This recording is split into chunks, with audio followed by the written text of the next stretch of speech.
મારા નાથ બાપુ એવડી મોટી ઈશ્વરની કૃપા અને એમાં બાપુ રામદેવજી બાપાનું જે સાનિધ્ય છે ને, મને આ દુનિયામાં જો ટોચે પહોંચાડ્યો તો રામદેવજી બાપા. રામદેવજી બાપાનો ઉપાસક છું. રામદેવજી બાપા માટે બાપુ હું અંજવાળી બીજ હોય, શુદ્ધ બીજ હોય ને, હું એક અમારે અહીંયા થાનની બાજુમાં એક આશ્રમ છે, રામદેવજી બાપાનું મંદિર છે, 250-300 ગાયું છે, રામ ટેકરીથી ઓળખાય છે, એને રામ ટેકરી કહે છે, અમારે ચોરવીરા રામ ટેકરી. અને અહીંયા પોતે એક રબારી ભગત છે બાપુ, જે મહંત બાપુ છે ને, અહીંયા રબારી ભગત સગરામ બાપુ નામ છે. અહીંયા હું 30 વર્ષથી જાઉં છું. એક ખાલી ઝૂંપડી હતી, અત્યારે તો બાપુ રામદેવજી બાપાની કૃપાથી જબરજસ્ત આશ્રમ છે, 250-300 ગાયું છે. પણ બાપુ એ ગાયોનો એ બાપુ સંતને જે પ્રેમ છે ને, એ તમે એકવાર આવીને જોવો તે તમને ખબર પડે કે વાહ સાધુડા વાહ. 24 કલાક રોટલો ખવડાવે છે, 24 કલાક. રાતના 2 વાગે ગયા હોય ને, આપણું બૈરું આપણને રાંધીને ન ખવડાવે કે હોટલું નહોતી આવી, આ સાધુ ખવડાવે છે. આ બાપુ પીરના જ્યાં પંજા છે ને, ત્યાં જ હરિહરે હાલે, બાકી બાપુ બળથી બુદ્ધિથી ક્યાંય નથી હાલતું. રામદેવજી બાપાની એવડી મોટી કૃપા છે. આ શુદ્ધ બીજનાથી હું ત્યાં જાઉં, અત્યારે આ મીડિયાના માધ્યમથી દુનિયા મને ઓળખે છે. અંજવાળી બીજનાથી બાપુ મને લાખો રૂપિયાની ઓફર આપે, બાપુ અમારે પ્રોગ્રામ કરવો છે બીજનાથી. હું હાથ જોડીને કહું કે બીજનાથી મને ન બોલાવતા. બીજનાથી મારો બાપ કદાચ આ ખતરા કરતા હોય, બેટા હું તને આગળ લાવ્યો છું, તું મને ભૂલી જાશ કે નથી ભૂલતો. એટલે બીજનાથી હું ક્યાંય નથી જતો. અને રામદેવજી બાપાને એક બાપુ લગામ મેં પકડી રાખીને એમાં મારો મેળ પડી ગયો. ન કે મારો ઇતિહાસ બાપુ એ તો તમે ઇન્કવાયરી આવીને તમે મારે આબરૂ જેટલી છે તો ઇનપા આવો તો તમને ખબર પડે. પણ રામદેવજી બાપાને મેં છોડ્યા ને એમાં મારો અત્યારે આ દુનિયામાં બાપુ મેળ પડ્યો. અને એમાં આ બધા યુવાનો એ કે રણુજાથી જોત લઈ આવ્યા. ખરેખર બાપુ એમને જે જોત લેવા ગયા એમને એક દિલથી બાપુ જોરદાર તાલીઓથી વધાવી લ્યો. ખરેખર ધન્યવાદ ને પાત્ર છે બાપુ. દેવા વાળા તો છે ને દઈને છૂટી જાય, પણ જે આ કરે છે ને એને હું બાપુ હપરી હો સલામું કરું, 2 હાથે હો સલામું કરું. ધન્યવાદ છે તમને તો છે જ, પણ તમારા માતા પિતાને બાપુ હજારો સલામ કરું છું કે આવા સંતાનના જન્મ દીધા છે. એમાં અત્યારે બુદ્ધિના ગાળિયા થયા છે ને અમુક આપણે જોઈએ તારું આનાય મા બાપ તો હશે જ નહીં હોય. અવાડા બાંધે એવાય છે અને અવાડા ડાટા કાઢે એવાય છે. લ્યો આ દુનિયામાં પણ ધરાવીને ધાનનો નીપજે, કોડવીને માળું નો હોય, જેહળ જકરા જ્યાં નીપજે, જેની જનેતા હોથલ હોય. હારી મા વગર બાપુ હારા દીકરા કોઈ દી ન થાય. હું તો આ બહેનું આટલી બધી સંખ્યામાં બેઠીને બેલોને બાપુ સલામ કરું છું. ખરેખર હું તો ત્યાં સુધીની વાત કરું જ્યાં ધર્મ ધ્રુજો પુરુષ ન પૂગી ગયો દેશને આબરૂ બાપુ દીકરીઓ રાખી છે. તમે કયો તો હવાર સુધી દાખલા તમને આપું, દીકરીઓના ઇતિહાસ કેવડા છે. જ્યાં પુરુષ થાકી ગયો, પુરુષ જ્યાં ભોળો પડી ગયો, જ્યાં પુરુષની શક્તિ ખૂટી ગઈ, ત્યાં બાપુ બધે બાપુ દીકરીઓ લગામાં હાથમાં લીધી. તમે બેહી જાઓ. તમને મને હજી ખબર જ નથી, આપણે આમતા વળ દઈએ છીએ. બાકી આપણું હાલે છે ને બાપુ, ઘરે બૈરા વ્યવસ્થિત છે એટલે હાલે છે. આ દીકરીઓને સલામ કરું છું. અને જેટલા સફળ પુરુષો છે ને એની વાંહે એક ભગવતીનો હાથ છે. તમને ન ખબર હોય તો કહી દઉં. જલારામ ને વીરબાઈ નો તો કોઈ ઓળખત નહીં, સગાળસા ને ચંગાવતી નો હોત તો કોઈ ઓળખત નહીં, હરિશ્ચંદ્ર રાજા ને તારામતી નો હોત તો કોઈ ઓળખત નહીં, આ કાલ હવારની વાત સવારામ બાપા ને જબુમાં નો હોત તો કોઈ ઓળખત નહીં, દેવદાસ બાપુ ને અમરમાં નો હોત તો કોઈ ન ઓળખત. જ્યાં ધર્મ ધ્રુજો પુરુષ ન પૂગી કે દેશની આબરૂ બાપુ દીકરીઓ રાખી છે. પણ એવી દીકરી હોય તો અત્યારે હું તો આ દીકરીઓને થોડીક મારી વાત કડવી લાગશે, પણ દર્દ તો કડવું પાવ તો જ મટે. ગોળ ખવડાય દર્દ ન મટે. હા, મને સીતારામ ન કરવા ન કરજો, પણ ભગવાને તમને આપ્યું હોય તો ખાવ પીવો ને વાપરો, પણ ફેશનનું માપ રાખજો. ફેશન બાપુ છે ને દેહના પ્રદર્શન ન હોય. એક તમને હાથ જોડીને વિનંતી કરું, દેહના પ્રદર્શન ન હોય. તમે ધારો એવી દુનિયા નથી. એક લખી લેજો, મારા જેવું તમને સત્ય કોઈ નહીં કે. તમને આપ્યું હોય ખાઓ વાપરો, મોજ કરો, ગાડીઓ ફેરવો. પણ હું તમને એક રામાયણનો દાખલો દઉં કે રામચંદ્ર પરમાત્માના ઇતિહાસમાં કે ભગવતી સીતાજી લક્ષ્મણ રેખાને ઓળંગી ગયા અને એનું હરણ થયું. તમે એમ માનો છો કે સીતાજીમાં શક્તિ નહોતી? મિથિલા નરેશની દીકરી બાપુ અગ્નિનો ગોળો હતો, ગોળો. એક રાવણ માથે દૃષ્ટિ પડે ને, રાવણની રાખ આ દુનિયામાં ન પડે, ઈ ભગવતી હતી. તો એને આખે આખા ઉપાડી શું કામ ગયો? એ આજની દીકરીને બાપુ કેળો પાડ્યો છે. જે લક્ષ્મણ રેખા ટપી જાય ને એનું આ દુનિયામાં હરણ જ થાય બાપુ. દીકરી હોય, માં હોય, બાપ હોય કે ભાઈ હોય, લક્ષ્મણ રેખા જે ટપે એનું દુનિયામાં હરણ જ થાય. રાવણ મરી ગયા વેમમાં ન રહેતા ગામો ગામ છે. અમે તો બધે જાય છે, અમને નહીં ખબર હોય. રાવણ નથી મર્યા, રાવણ તો એ રહ્યા. એટલા માટે કહું છું કે રામાયણ છે ને, રામાયણ એક અદ્ભુત ગ્રંથ છે. એ રામાયણ જેવું જો એક નાનું એવું મોટું પુસ્તક ઘરમાં રાખો ને બાપુ, જિંદગીમાં કોઈ દી મોડો દી જ ન ઉગે. રામાયણ મહાપુરુષો એવી બનાવી છે, એ તો દુનિયાએ ઊંધો રથ કરી નાખ્યો. આ રામચંદ્ર પરમાત્મા કે હોનાના હણિયાને મારવા ગયા. હોનાના હણિયા હોય આ ભાડ્યા કોઈ હોનાનું હણિયું. અત્યારે હોનાનું હણિયું આવ્યું, આપણે હોત એમ કે હોનાના હરણ તો નહીં હતા હોય, તો આપણને ખબર પડે રામને નહીં પડી હોય. જો રામાયણ છે કઈક જુદી, દુનિયાએ ચિતરી નાખી જુદી. પણ એ રામાયણ એમ કે છે કે જે મોહની વાંહે દોડે ને એટલે વાંહે ઘરમાં બાપુ ઘર લૂંટાઈ જ જાય.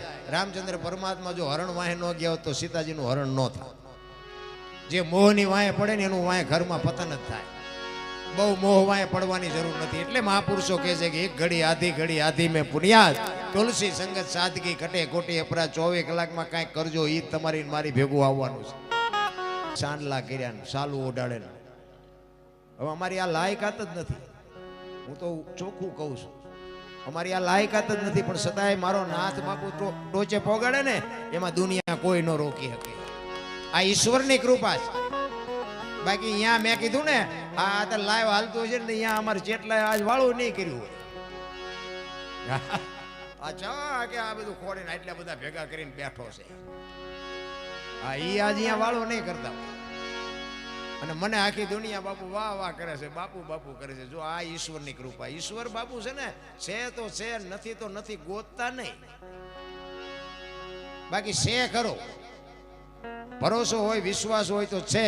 આ હમણાં વાત કરી મને કે મંદિર તો ઘણા ટાઈમથી બનેલું હતું પણ થતું નહોતું, કાર્ય પૂરું નહોતું થતું. ને કે મથવા વાળા જ નહીં મથ્યા હોય. પણ એ તો મારો નાચ જેદી આવે ને તેદી થાય બાપુ. રૂપિયાના ઘર ભર્યા હોય તો ન થાય. રામ એ સમય કરાવે. સમય બડા બલવાન નહીં પુરુષ બળવાન. કાબે અર્જુન ને લૂંટ્યો હોય ધનુષ ને હોય બાણ. તમને અને મને એક માણસનો અવતાર મળ્યો છે. હું તો એમ કહું છું કે જેદી મરવાનું હોય તેદી તો એને જોવાનું છે, આપણે ક્યાં જોવાનું છે. પણ કેવું જીવવું એ આપણે જોવાનું છે. એ આપણને ખબર હોવી જોઈએ ને. ભલે ને કાલ ઉપાડી લે, પણ મરવું ગમતું નથી. ખબર છે બધાને મોત આવવાનું છે, પણ કોઈને મરવું નથી. બોલો 80 વર્ષ થયા હોય તો કે હજી આ છોકરાને પરણાવીને જોઈ લેવી. પણ હજી શું જોવું છે? કોઈને મરવું નથી. અને આમાં આટલા બધા બેઠા છો, કોઈને મરવાની ઈચ્છા હોય કે મને ઝટ ભગવાન લઈ લે એવું કોઈની ઈચ્છા હોય તો હું શું વાત કરો તો? અરે મારે નથી મરવું ને. અને આવવાનું છે વાત પાકી છે. મોત છે ને અનિવાર્ય છે. પણ મારો કહેવાનો અર્થ એ છે કે આપણે મર્યા પછી જો ગામમાંથી 5 જણા હરખી તે રોવે નહીં તો એને જીવા ન કહેવાય. હા, અરે માણા જેવો માણા હતો, હૃદયમાં હબાકો આવે એને જિંદગી જીવા કહેવાય. રામદેવજી બાપાનું સાનિધ્ય છે એટલે. અને રામદેવજી બાપા તમે જો, એક રામદેવજી, એક હનુમાનજી ને એક માં મેલડી, આ 3 દેવ એવા જીવતા જાગતા છે ને કે હવારે નાળિયેર માનો ને બપોરે ફડાકો કરે એવા છે. હા, રામદેવજી બાપા તો બાપુ જીવતું જાગતું. હનુમાનજી મહારાજ ને અષ્ટનિધિ નવનિધિ કે દાતા અસબર દિલ જાનકી માતા માં ભગવતી સીતાએ અજર અમર બનાવી દીધા. કે ધરતી આકાશ સૂર્ય ને ચંદ્ર જ્યાં સુધી રે ત્યાં સુધી હનુમાન તું અમર. આ 3 દેવ બાપુ એવા છે ને કે તમે બાપુ એક તમારી સુરતા અહીંયા લગાડી દો ને, તમારું જો હા સુધીમાં કામ ન થાય તો મારું ઠેકાણું સંભાળજો. એવો રામદેવજી બાપાનો તમે જોવો. એ જન્મા ક્યાં ને વયા ક્યાં આવ્યા? લ્યો જોવો, નથી દેખાતું કે આઈનપા કંઈક આપણી ભાવના કંઈક આપણી ચાહના હશે તો જ આઈનપા ઉતાર્યા હોય. કૃષ્ણ પરમાત્મા જન્માન ક્યાં વી આવ્યા? ગોકુળમાં જન્માન આવી આવ્યા અહીંયા દ્વારિકા. આ તમે જો રામદેવજી બાપા જન્મા ક્યાં? મારવાડ મેવાડમાં વી આવ્યા અહીંયા. મીરાબાઈ ક્યાં જન્મા? એ મેવાડમાં જન્મા વી આવ્યા અહીંયા. નથી લાગતું કે આપણી ધરતીમાં કંઈક એવી બાપુ કંઈક તાકાત હશે? કાયા જેની કુબડી પડછંદ જેના પ્રાણ, સંતને સુરા નિપજાવતી હોરઠ રતનની ખાણ છે. આપણી ધરતી છે ને બાપુ કચ્છ કાઠિયાવાડ સૌરાષ્ટ્રની ધરતી એટલે એની આપણે શું વાત કરીએ ભલામણ. મારા મિત્ર એમને હમણાં કેટલા તમે 2100 આપ્યા ને ભાઈ બાપભાઈ પેલા આપ્યા ને હા એ બોલ્યા નહોતા. મારા મિત્ર આહિર છે પોતે મહેસાણાથી અમારી હારે જ આવ્યા છે, મને સાંભળવા આવ્યા છે. એમને 2100 રૂપિયા અહીંયા આપ્યા. એમને એકવાર જોરદાર તાલીથી વધાવી લ્યો. બાપુ આ દેવો દાતારી છે ને રાંકાનું કામ જ નથી. આ માગવા જ ન પડે, માગવા પડતા છે. ખુમારી જોઈ બાપુ એ માના કોઠામાંથી જે ખુમારી જે લઈને જીનમાં હોય ને એને શીખડાવવાનું ન હોય. રામદેવજી બાપાને એક સાનિધ્ય છે એટલે રામદેવજી બાપાને એકાદી વાણી કે રામદેવજી બાપાનો બાપુ ઇતિહાસ હું તમને બધું તમને જેટલું મારી પાસે છે ને એટલું હું તમને જણાવીશ. જોકે મેં કીધું એમ હમણાં આમના મારે હળંગ પ્રોગ્રામ ચાલુ છે. અહીંથી આ પ્રોગ્રામ પતે ને એટલે અહીંથી પાટણ સીધું જવાનું છે. કાલ પાટણ પ્રોગ્રામ છે. આ ગઈકાલે અહીં વિસનગર હતો. આ ભાઈબંધોની હું હેરાન કરું અને આ મોજ કરીશ. કહેવાનો મારો મિનિંગ જે માણસની ભાવના છે, જે માણસનો પ્રેમ છે, પ્રેમને વાચા હોત તો જગત જોગી બની જાત, હલકીને હિમાલય જાત, પછી ભગવા પેરી ભૂદરા. પ્રેમ છે ને 8 નો મંત્ર છે. મારા નાથને તમારી ઝૂંપડી આવવું પડે. પ્રેમ વસ્તુ એવી છે. પણ રામદેવજી બાપાને એક જ અરજ કરવાની છે. શું કરવાની છે?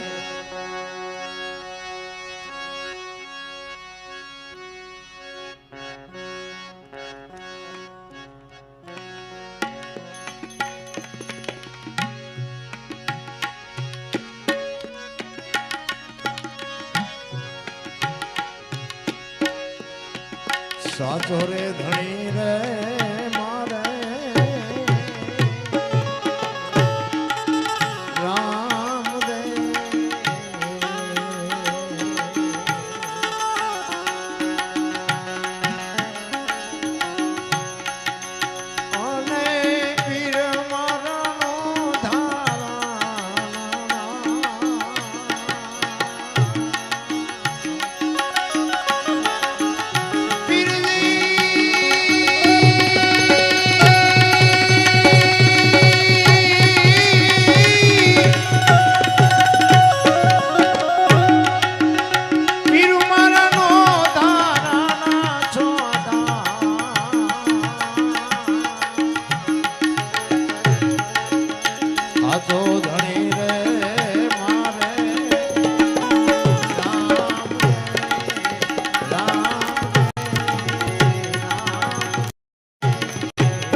ભજન જ્યાં જ્યાં બન્યા છે ને ત્યાં વાતું પડી છે, એમના ભજન કોઈથી બને નહીં.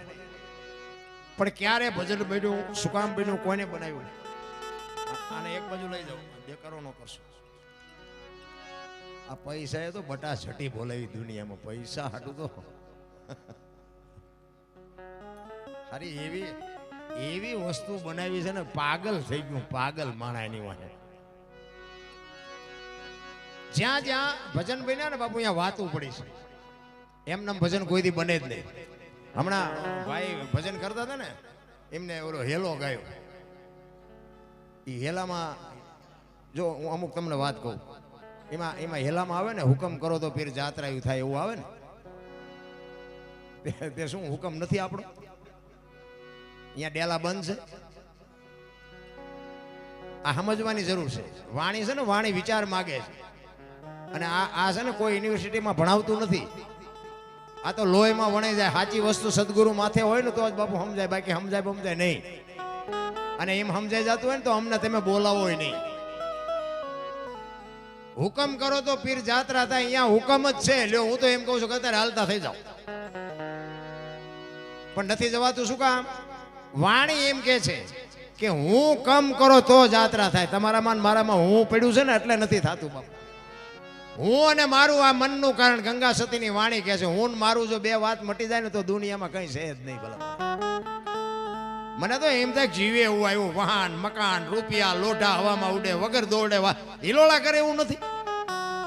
હવે આમાં જીવતા ન આવડે તો આંટો થયો એવું નથી લાગતું.